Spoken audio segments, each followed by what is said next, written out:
Hello everyone, Radhe Radhe, जय श्री कृष्णा। ये भूमि कुल्लू से आज मैं फिर आप सभी का इस न्यू शॉर्ट वीडियो में स्वागत करती हूँ। और अभी बज रहे हैं शाम के 5 और देख लीजिए आप कितना अंधेरा हो चुका है और ठंड भी बहुत ज़्यादा बढ़ चुकी है। खासकर कुल्लू में तो ना सुबह सुबह -7 डिग्री टेम्परेचर होता है। आप भी मुझे कमेंट सेक्शन में ज़रूर बताइए कि आपके वहाँ भी क्या इतनी ठंड बढ़ चुकी है। यहाँ तो बहुत ज़्यादा ठंड होती है। चलिए, ठंड का सीज़न तो है ही, तो ठंड तो लगेगी। आज की वीडियो का मैंने पहले से सोचा नहीं था कि मैं बनाऊंगी, लेकिन ये इतना इम्पॉर्टेंट टॉपिक बन चुका है कि हम सबको ये जानना बहुत ज़्यादा ज़रूरी है और उस चीज़ को रिड्यूस करना भी। तो जैसा कि हमें पता है कि आजकल बारिश तो हो नहीं रही है, तो लोग क्या कर रहे हैं कि चारों तरफ ना ये जो हम पहाड़ियाँ देख रहे हैं ना, इनमें आग लगा दे रहे हैं ना। जैसा कि कुल्लू में पहाड़ियाँ बहुत ज़्यादा नज़दीक है। अभी आप कैमरा में नहीं देख पा रहे होंगे क्योंकि अभी थोड़ा सा अंधेरा छा चुका है। विंटर्स का सीज़न है तो समय जल्दी बीतता है। तो आजकल कर क्या रहे हैं लोग कि इन चारों तरफ जो आसपास पहाड़ियाँ हैं इनमें आग लगा दे रहे हैं। और मैं 2-4 दिन से ये बात नोटिस करी हूँ। मैंने सोचा था कि ये बहुत इंपॉर्टेंट टॉपिक है तो मैं आपको भी बताऊँगी। और इधर उधर एक ना एक दिन पहले एक दिन वहाँ लगेगी, एक दिन दूसरे पहाड़ी पे, तीसरी चौथी, मतलब ऐसे पूरे सराउंडिंग में आग ही आग देखने को मिल रही है। और आज तो शाम के दिन को भी ऐसा फॉगी जैसा मौसम हो गया था। ऐसा ठंड नहीं थी वो, आज तो सर्दी है तो आप सोचोगे कि फॉग पड़ रही है। फॉग नहीं थी, वो सारा धुआं जो है वो एटमॉस्फेयर में फैल जा रहा था। जैसा हमें पता है कि विंटर्स में जो एयर है वो ज़्यादा क्लीन नहीं होती, तो हम उसे और डर्टी बना दे रहे हैं, जिसकी वजह से हमें ऑक्सीजन लेने में भी प्रॉब्लम हो जाएगी। एक टाइम ऐसा भी आ जाएगा। मैंने तो अपनी एक साइंस की बुक में ये चीज़ पढ़ी थी कि जब पुराने समय में लोगों के पास कोई टेक्नोलॉजी साइंस नहीं होती थी तो उन्होंने अपनी मन में जैसे इमेजिनेशन, बहुत सारी चीज़ें पुरानी ऐसी भी आती है कि जो उन्होंने अपनी इमेजिनेशन बना दी होती थी और वो भी आगे तक पीढ़ी दर पीढ़ी चली जा रही है, जो कि उन्होंने अपनी इमेजिनेशन लगाई थी। तो वैसा ही यहाँ पे भी हुआ कि उन्होंने सोचा कि बारिश तो हो नहीं रही है।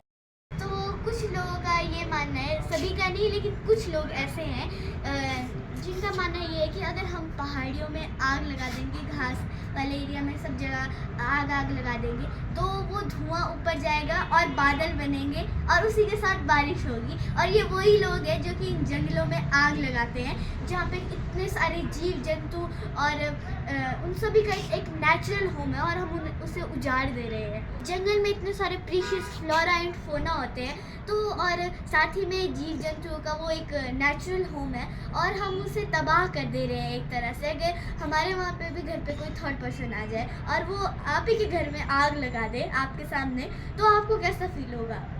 आपको भी लगेगा ना, यार ये क्या, मतलब मेरे ही घर में आके हमारे ही मतलब घर को आग लगा रहे हैं। इसी तरह इतने जंगलों में आग लगाने से प्रकृति का भी इतना नुकसान हो रहा है। एक जंगल को बनने में 100 साल लगते हैं और उसी एक ही दिन में हम उसे तबाह कर देते हैं। तो ये बहुत ही ज़्यादा बुरी बात है। और अभी भी यहाँ पे चारों तरफ धुंध है, अभी अंधेरा कैमरा में नज़र नहीं आ रहा होगा, लेकिन दिन में भी जब मैं अपने स्कूल में थी तो इतना हमें लगा कि ठंड बढ़ गई है तो इसलिए यहाँ पे फॉग होगी, लेकिन उधर देखा तो पहाड़ी में आग लगी। तो ये सिलसिला बहुत दिनों से चला रहा है। अबाउट 8 to 9 डेज मैं नोटिस करी कि पहाड़ियों में आग लगा दी जा रही है। तो ये बहुत बात देखने को मिल रहा है।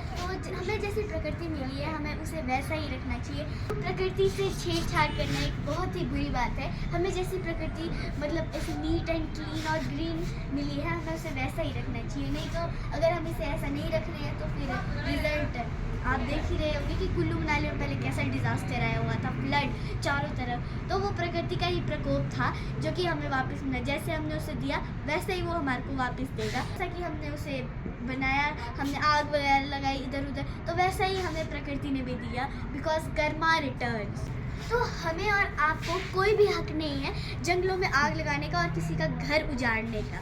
तो इधर उधर तो लोग आग लगा ही रहे हैं और इसी के साथ धुआं जो कि जिससे कि एयर पॉल्यूशन हो रहा है वो भी कितना ज़्यादा बढ़ रहा है। तो विंटर में तो एयर इतनी ज़्यादा डर्टी होती है तो साथ में हम उसे और डर्टी बना रहे हैं। ऐसा टाइम आ जाएगा नहीं तो कि हम सांस भी नहीं ले पाएंगे और हम तड़प के वैसे ही मर जाएंगे। और वैसे भी इंडिया एयर पॉल्यूशन के मामले में तीसरे नंबर पे आती है। इतनी ज़्यादा पॉल्यूशन हमारे इंडिया में बन चुका है।